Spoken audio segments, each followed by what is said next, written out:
Hello friends, welcome to Coach Veer, and in today's video we are going to solve this question which says if x is a real number, how many solutions are there to this equation 3x plus 2 to the power of x plus 5 equals to 1. So let's start solving this. Here is the solution, but a request to subscribe this channel if you have already done so.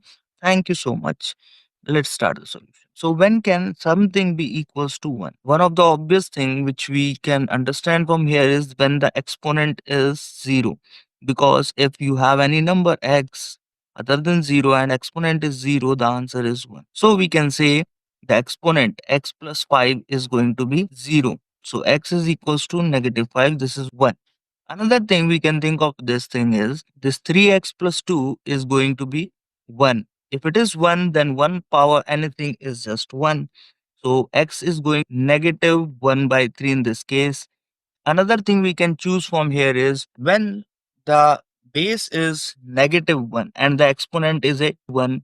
So x is going to be negative 1. So here the exponent, if we check x plus 5, is also going to be 4, which is the even number. So there are three scenarios.